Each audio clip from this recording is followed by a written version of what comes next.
10x your service design offering with Smapply. Take 20% off any order with This Is HCD 20 off. Let's superpower you and your design team's potential. Sign up at smapply.app. Enjoy the episode from your friends at Smapply, helping support This Is HCD podcast. Welcome to Worldwide Waste, a podcast about how digital is killing the planet and what to do about it. In this session, I'm chatting with Liam Nugent, who has been leading teams that design and build software for over 15 years. His interests include Earth experience design, web standards, and accessibility. He recently released Lanark, a font based on the distinctive type of Scottish polymath Alistair Gray. He lives in Glasgow with his wife and son. I started by asking Liam if he could remember the most wasteful thing he had been asked to do as a digital agency. This particular form had 7 yes-no questions on it. And the client said, so, I'm not really sure, how many routes will that open up to the user? How many potential permutations of this form could there be? I'm going to have to get you to get a designer to draw them all out. And I was like, well, no, we don't really. It's okay, a wee bit of maths. I'm pretty sure it's going to be like 2 to the power 7, quick calculation. It'll be 128. That's pretty straightforward. No, it can't be as many as that. And I said, well, no, I think it is. But no, really, I insist. I'm not sure. I want to see how it's going to look with all these, form inputs drawn out. You're kind of having the conversation, and eventually, for right or for wrong, I capitulated. So we had a designer create in Photoshop 128 Photoshop files of a form with gradients and images in the background and, all sorts of jazzy design rubbish added around it. And then drew out what should have been basically maybe at the most a 5 to 10 megabyte Photoshop file became 128 Photoshop files, which then had to be kind of wrapped up and zipped up and sent across WeTransfer or whatever to this client. In terms of waste, that's the one that jumps out.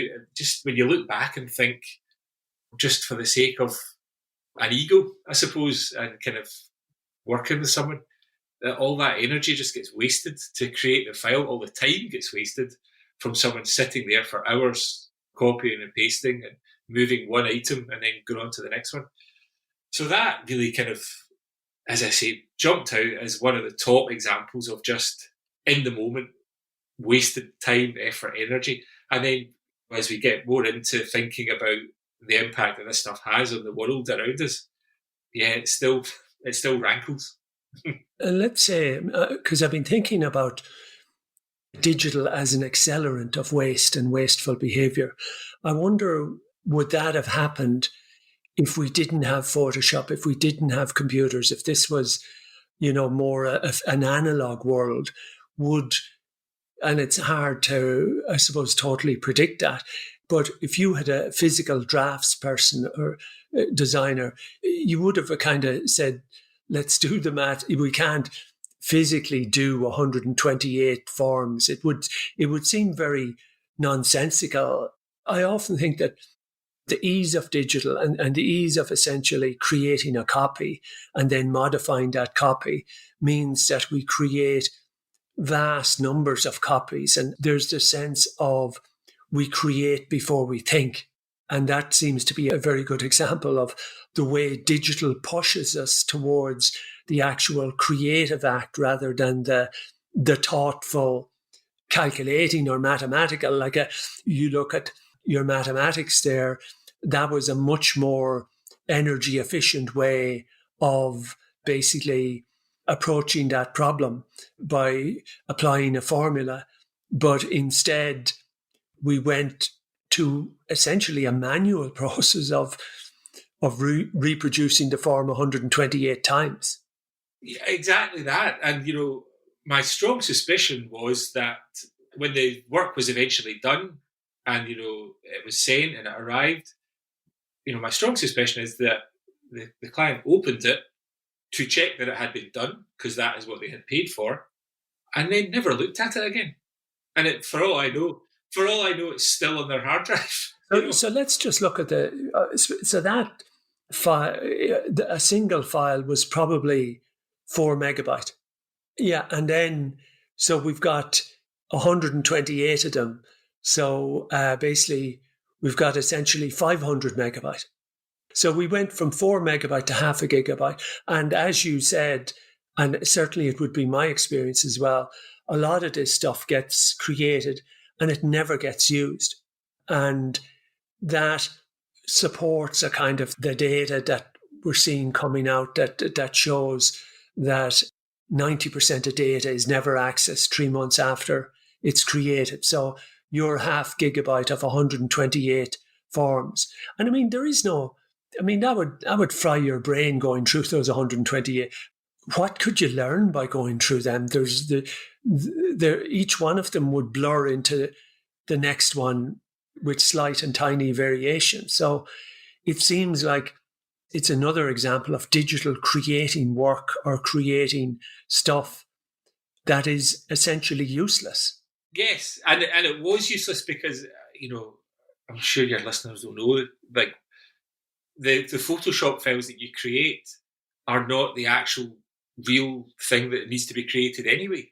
So as part of the discussion, I was saying, well, rather than do all that, we could just, if you don't trust the numbers, if you don't trust that that's how many permutations there are and, how we need to think about it, we could quite easily build the form just in raw HTML. It won't look like much, but it'll exist and then you can see it and you can understand all the various permutations. Because to be fair to this human, like, they wanted to understand what was happening.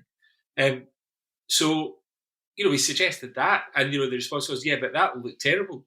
And you're like, well, okay, it will, but that's not the point. Ultimately, that's the thing that's going to get clothes put on it to make it look nice to the people who will really use it. So, like, I always like to push towards, whether it's in work or whatever, or in discussions, like creating something real, the actual, whether it's a first iteration of just the real thing that we're all working towards, rather than, creating facsimiles. Making something actually usable rather than a visual artifact help people understand. But what I was just chatting to you before we started to record about this municipality, I know that our council or town council or whatever, that in the last 3 or 4 years created something like 300 apps and that practically none of them are being used. Isn't that the flip side of let's create something and see that we seem to lack or have lost or capacities to judge and say, well, this shouldn't be created at all. This, I wonder, how do we get because there's loads of data out there about apps that 95% or 95% of apps are never used after 2 months, or only used once, are downloaded and used once and never used again. And it's great to see the thing in use, but supposing the thing should never have come into, it's going to be useless to begin with. How do we get around that? Because the whole engine of so much digital is creating stuff or buying new tools. I know we're going to talk about tools and stuff like that it's so easy to assemble a massive tool set. Like I've got some tools for working around the house, but at a certain point you have enough. You have a hammer and you have a saw and you have, I've probably bought far too many screwdrivers over the years, but and particularly from what I've learned in previous years, I've decided I'm not going to buy anything. I'm going to use whatever tools I have unless there's an absolutely overwhelming reason to do it. But it seems like in digital, we don't have those constraints. And, yeah, sure, it'll just take a couple hours to put this together. How do we, where is the balance between, it would be great to see that in action. And, there's really no reason for this to exist at all. But it takes a certain amount of bravery, though, to say that.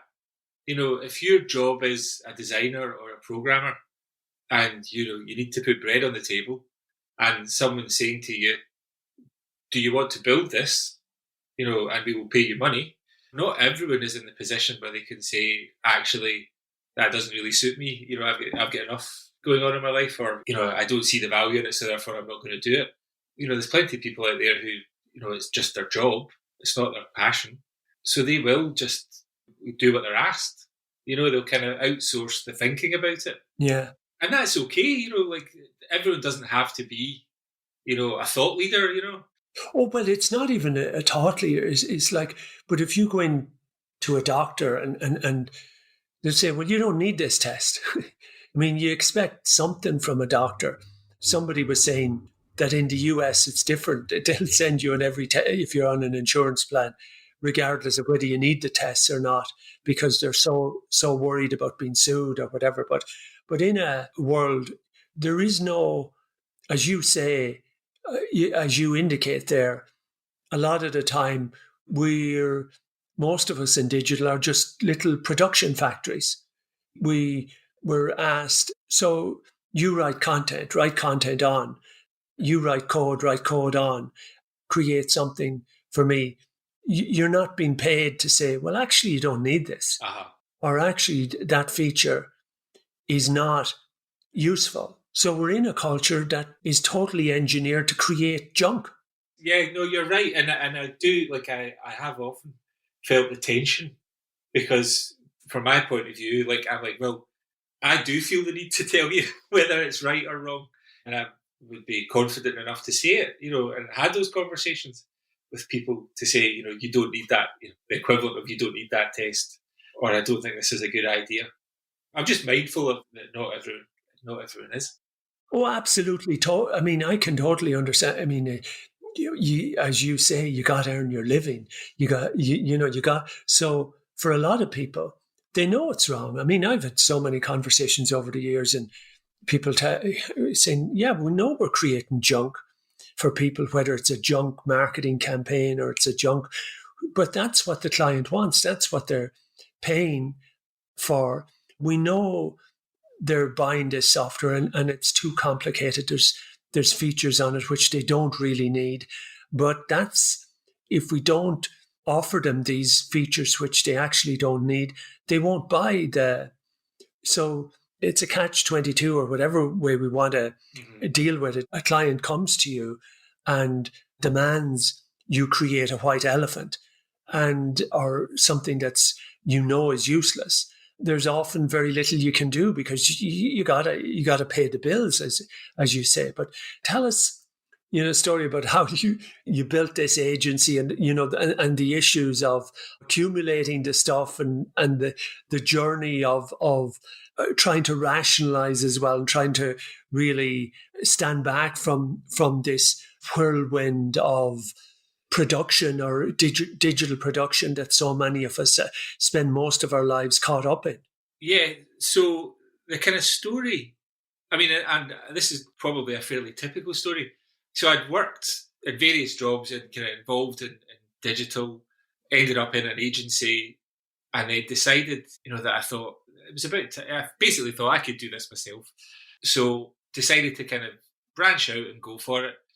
And, a few months later, a kind of outcome that I'd really hoped was going to happened, and that a friend, Lawrence, he kind of decided that he was kind of feeling the same. So we both started off as a couple of freelancers.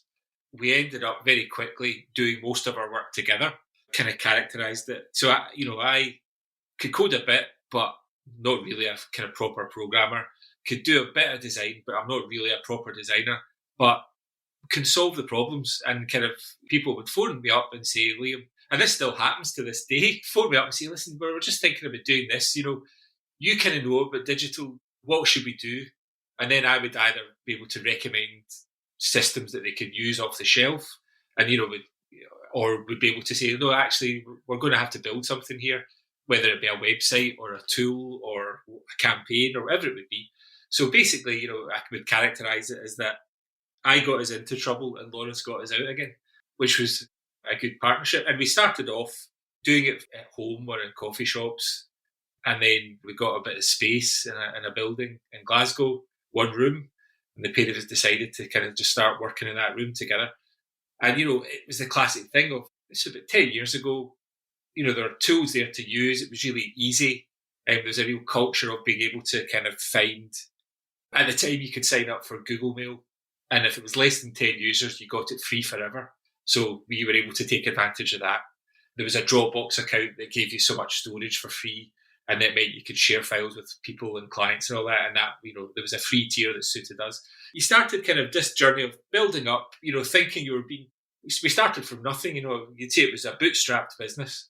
So we had no kind of big funds behind us. It was basically like our first job gets us off the ground. And then we just need to keep finding more jobs to start building up a buffer to kind of bake it into a business. And the model was, we'll be canny, we'll be really smart about what we use ourselves.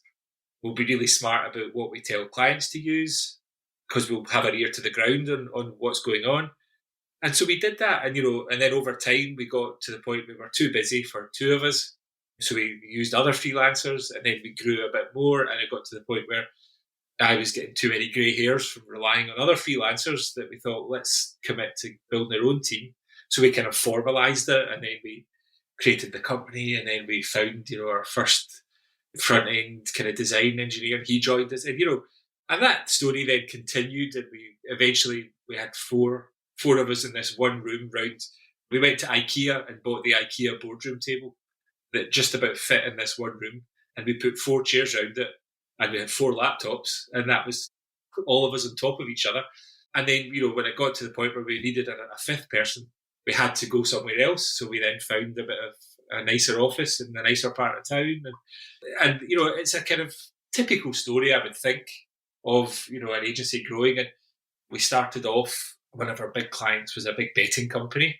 So that was exciting because it was big, and we would go down to London and, meet them there and come back to Glasgow and do the work. And it was all pretty thrilling. But, after a while, there's frustrations working with these big companies. There's all sorts of kind of staff turnover at their end, and, engineering teams who are really kind of have their own priorities, so weren't easy to kind of liaise with. And the kind of nagging doubt that the purpose of all the work you're doing is to try and just extract money from people to bet, when that kind of grates a bit. So again, over time, we were able to kind of find other clients. And as we got a bit better, we got a bit more mature, we were able to kind of pick and choose to a certain degree the kind of work that we wanted to do. Yeah, and that, that carried on until just about 18 months ago, where, for various reasons, all of them good, we decided, Lawrence and I, that we were going to go off and do something else. We'd kind of done it. We had a good time. The way that we could see things were going didn't really suit. Lawrence wanted to go and work, within a product team directly.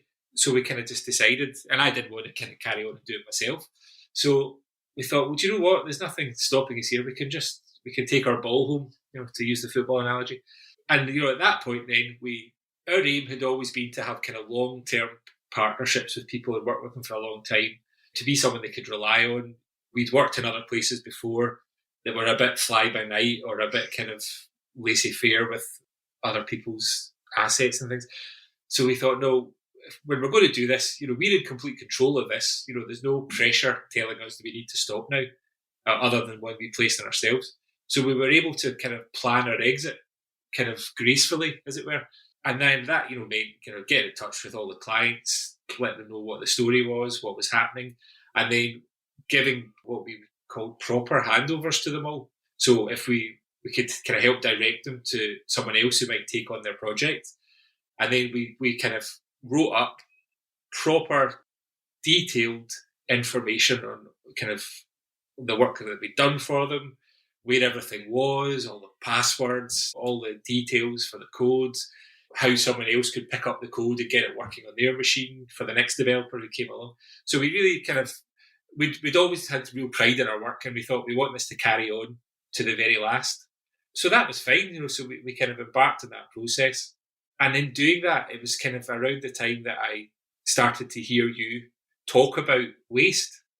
And this is where it all basically came into being, because it was the proper, this wasn't just like moving house or anything like that. This wasn't just taking all our rubbish from one office to the next and carrying on as we were. This was looking at everything and closing it all down And then that's where, you get into the kind of thing of, well, how on earth are we going to do this? So, the first thing you do is you look at the credit card bill and see all the stuff you're paying for, and you kind of go, right, okay, that's the starting point. But basically, once I got everything out, including my password manager, which when I opened up, I realised I had 949 sets of credentials in my password manager for accounts that I had created over 10 years. Now, some of those will be test accounts for websites that we were building or working on, but loads of them were tools and products that I'd kind of added to our armory over the year. And like I say, we'd always kind of been really defensive about adding stuff. We were quite kind of conservative with a small c. We weren't like always on the bleeding edge of everything. We took a bit of convincing as to whether something would be worth taking on and using. But even at that, when you average it out, I was basically signing up for 8 accounts or something a month. Yeah. Which at the time was just, that's what you do, because there's a better way to, host Git repos now. So let's just start using that. But we're not going to go through the pain of migrating the 14 ones we have on that other one to this one as well. So we'll now just keep 2 running.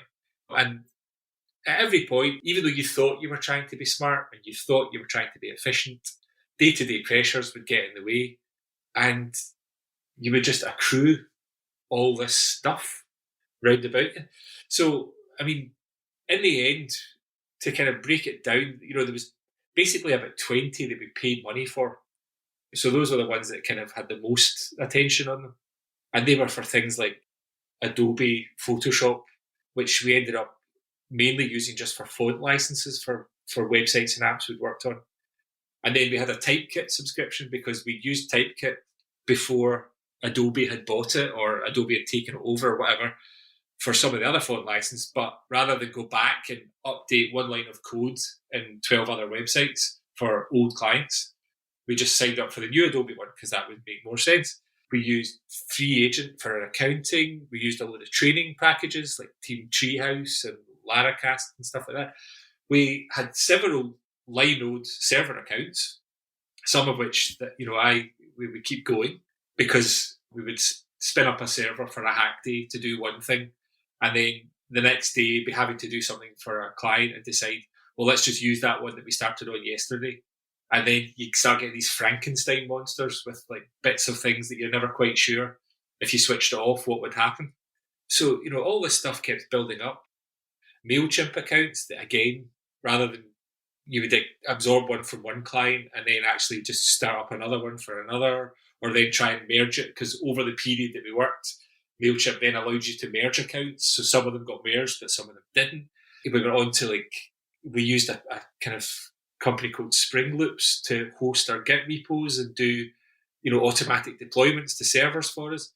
So when I totaled it all up, we got to the point where, looking at kind of just like hardware and software and cloud storage and all that kind of stuff, we had 5 1 terabyte hard drives for people to back up their machines with. We had 6 MacBooks. And this is, once everyone had gone, everyone had left the building, this is what was left. 5 1 terabyte hard drives, just about full of stuff. 6 MacBooks with, 250 gigabyte drives on each of them, basically almost full. Google tablet, iPad, old phone. We had data. So the data on people's MacBooks was replicated on the clouds. We used Google Drive latterly for that for about 2015 to 2019. Before that, we were on Dropbox because, it was free, in inverted commas. So at one point we switched because Google was free and Dropbox was going to start charging money. But the stuff on Dropbox is still there, or was still there, lying there, doing nothing. And then again, on top of that, we used a kind of, at one point, there was a cold storage provider that kind of cropped up called Big Stash. And, they allowed you to take files. I was conscious that we were maybe coming up to a ceiling of going to have to start paying money to start using the Google Drive that we were on. So I found this, I saw it on Product Hunt or something, this Big Stash company were going to give you 5 terabytes of storage for free. So I created an account on that, and then archived older stuff, older files, and sent it all over the wire to this Big Stash company who kept it on cold storage, as they described it. And, then after 18 months, that stopped. They decided that they weren't viable as a business. So all that then had to be taken back out and found somewhere else to be put. All that kind of stuff goes on. And then with our kind of codes, so those kind of things were mainly project files and media files and Photoshop files and all that kind of stuff, and things from clients that you'd store for reference. In terms of our code, we used cloud Git repositories. And, we were kind of, again, we tried to be really clever and stay on the kind of lower tiers of the payment plans on these things. We got up to like over 100 repos, totaling about 100 gigabyte worth of storage. Some of these repos, even though they shouldn't have been, would contain media files and large images and stuff like that, even though we knew that would be the wrong thing to do, and we had a policy not to do it, and everybody in the company bought into that idea. People would make mistakes and commit it into a Git repo, and then there wouldn't be time to go through the process of extracting it and rebasing the Git repo or whatever. So it would just live in there. And that stuff all built up, and each of those repos themselves, even though you would try to be smart and have kind of strategies for pruning back all the branches and all that kind of stuff, projects would have tens of branches of code going on within them. So going through that process and laying it all out in front of me, that was all the stuff we had. You then had to go through the process of deciding what was actually useful from it. What are we going to give to the clients to take forward into the future? Because for one, it's going to be a massive pain in the neck to try and wrap up what is to split up almost 8 terabytes of data to decide who gets what and then to try and get it to them. It's just a headache.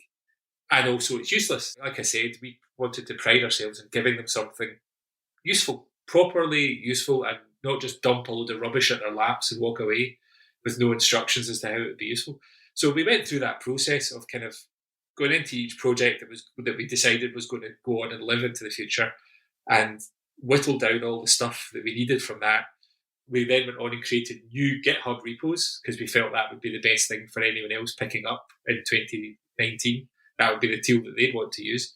So we created what came down to basically 18 GitHub repos, and we just put in just the kind of either the main branch or the development branch for each of these projects, and then created a couple of documents that were maybe a couple of 100K, 10-page documents, whatever, but just a couple of 100K of text to tell them all the stuff that they needed to know. And that meant that once we'd kind of gone through the process, the outcome of that was 18 GitHub repos that were a total size of about 850 megabytes. So the repos had an average size of 50 megabytes or a median of 35 megabytes. So we basically went from 5 gigabytes of hard drive storage plus 5 terabytes of hard drive storage, 1.5 terabytes of Apple Mac hard drive storage that was replicated on the cloud, another 0.1 terabyte of code repos. So call it 8 terabytes of information that we had accrued over that time. And when we looked at it definitively and had no option to let it roll on to anything else, it boiled down to about 850 megabytes of real, useful, purposeful information. When you saw that, when I kind of put these numbers together to talk to you about this, I had a sense it was a lot, and I had a sense it was wasteful. But when you kind of look at the number and go, my goodness, we were carrying all that around, and it had no purpose. It was literally a waste.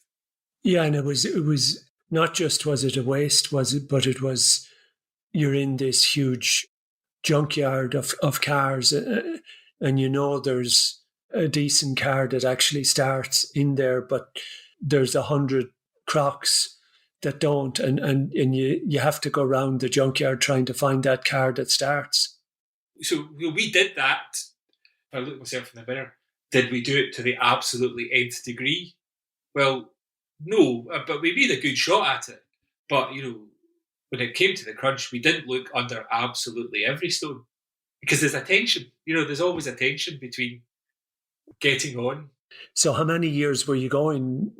That was over 9 years. That was over 9 years. And so you could probably do a rough calculation in how much an individual designer, programmer, person on average in an agency, how much data they're actually creating on a yearly basis and how much of it is useful. Say if you average that out in the very roughest averages, how much was your average employee creating in data every year? Would you, or is that difficult to do the calculations on? Well, I mean, this is very broad. So if we've kind of, 100 gigabytes of rubbish per person per year. and I love that analogy of the car junkyard, because you have a sense of it, but it's inside a lovely shiny MacBook, with a really neat wee black box that sits underneath it. So you know that when you open up the drive, you think, oh God, I'm going to have to look for this again. And, you try finding it, by various names. And what did we call this one again? It's the shout that goes across the office and all that kind of stuff is there. But then when you get up to go for a cup of tea or you're getting up to leave for the end of the day, you look across the room and it's beautifully minimal with, 5 lovely white desks with a kind of nice tabletop lamp, adjustable lamp, cheese plants in the corner. So this kind of thing you've been saying about how it's so easy to kid yourself.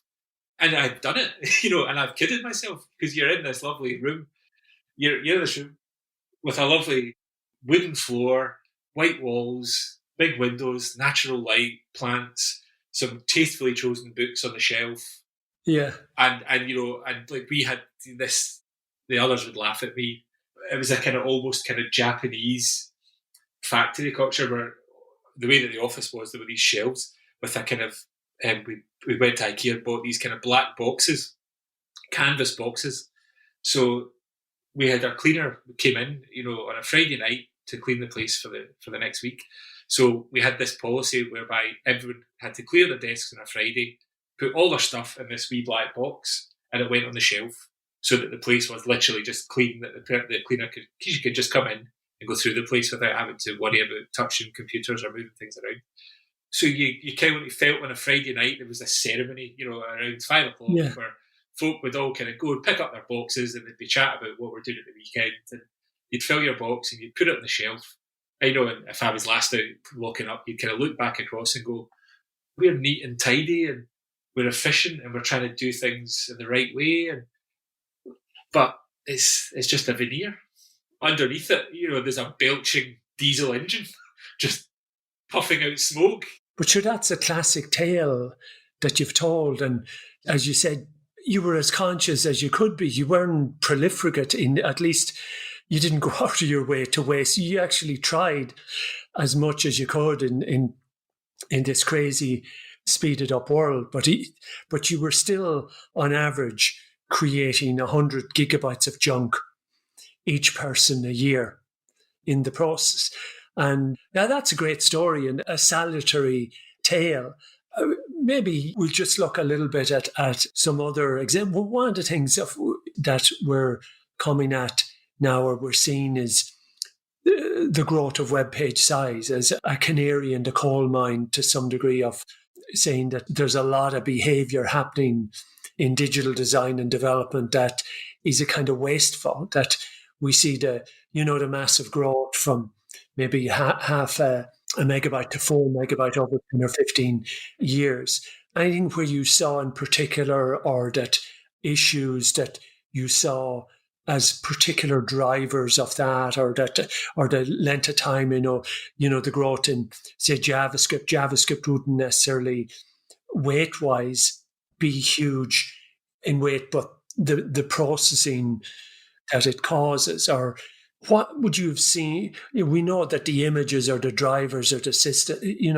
Any thinking around, number one, what's driving that proliferation or that growth, but how would we begin to come back from that, or how do we not produce 100 gig of waste a year, and how do we not create these web pages and websites that, for many people on basic phones, are becoming practically unusable, or very, very, very time-consuming and difficult to use?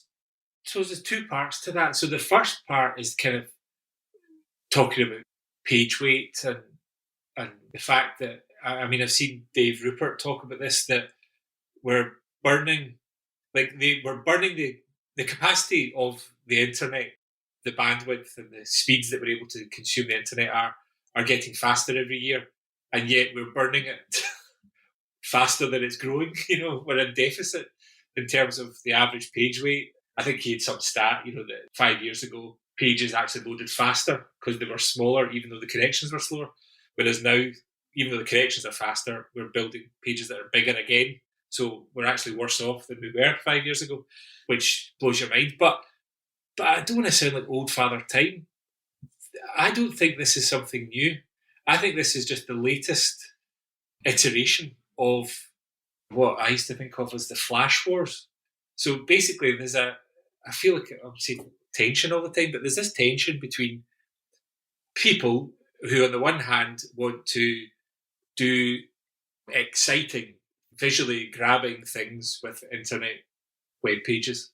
And, when we started up, we were people would ask us to build stuff in Flash, and we would be saying to them, well, no, because that's just not accessible. If somebody doesn't have Flash on the machine, they just won't be able to consume your website.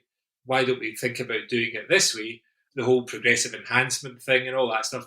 We'll build it just as, basic HTML, CSS first.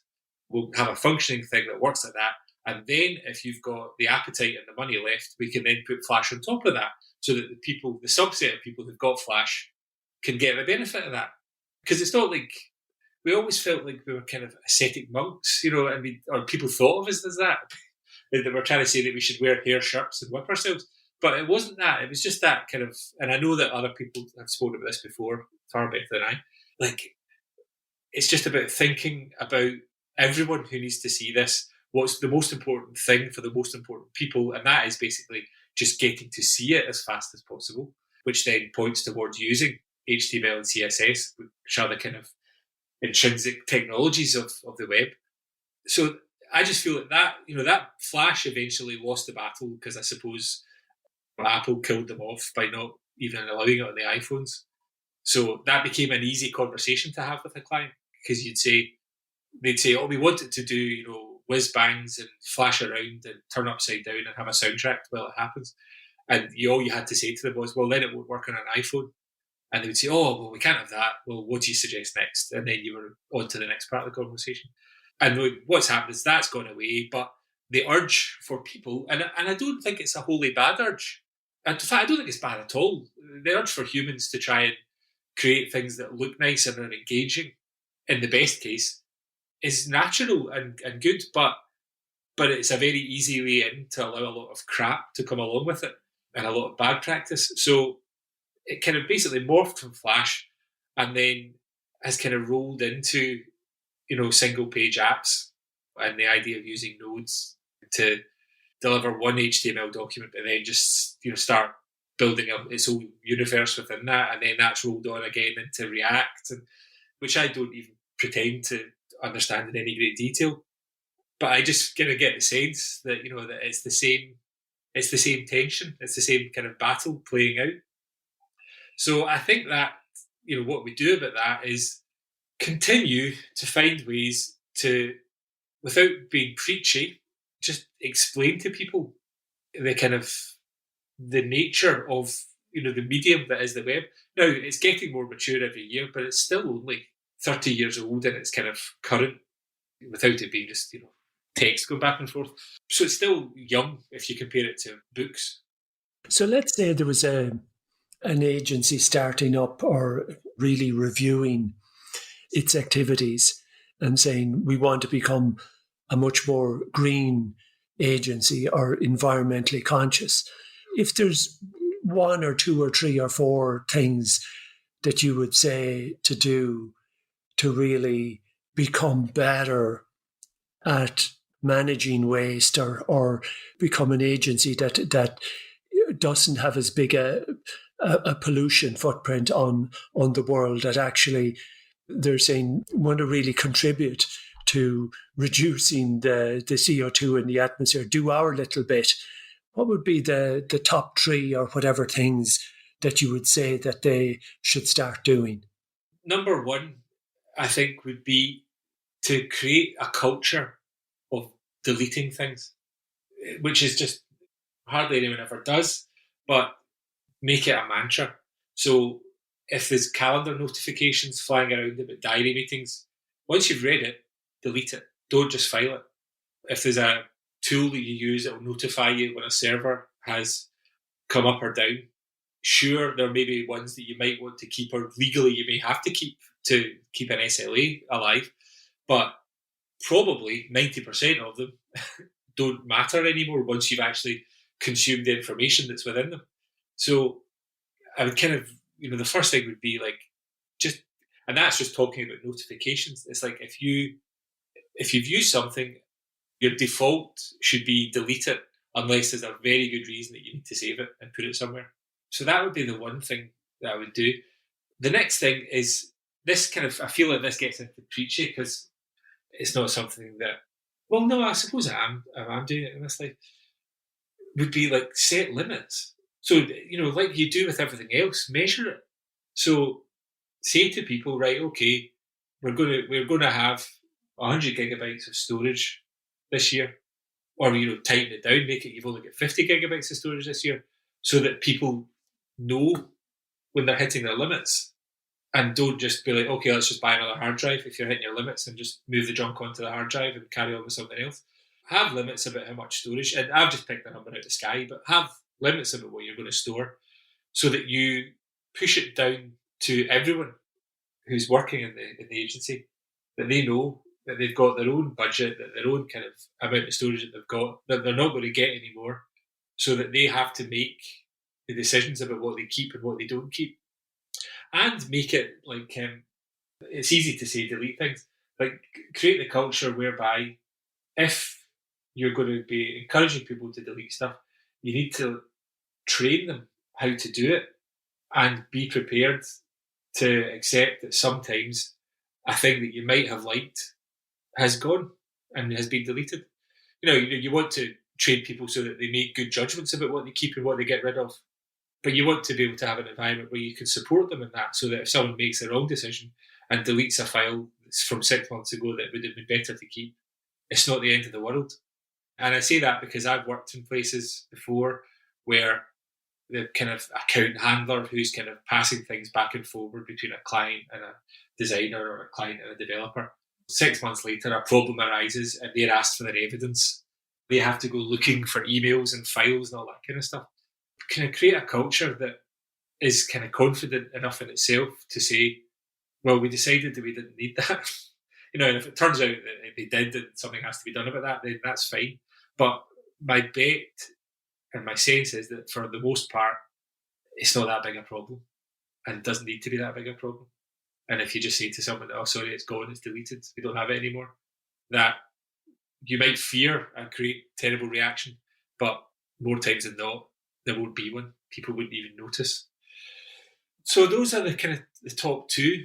And then the other one is kind of just being really careful. Like basically, it's a culture thing again. It's about making everyone aware that we all have to think about this. And I try and visualize ways of demonstrating, how much a gigabyte of storage being sent by me transferred to someone is the same as trying to do burpees for 30 seconds or something like that. I'm trying to find, I've not landed on it yet, but I've been trying to find a kind of good comparator. It's like, imagine having to do burpees for 5 minutes. That's how much energy that gets created or gets used when you try and send this file to someone. So try and kind of make everyone aware of what the real cost underneath all this stuff is. If you're interested in these sorts of ideas, please check out my book, Worldwide Waste, at gerrymcgovern.com. To hear other interesting podcasts, please visit thisishcd.com.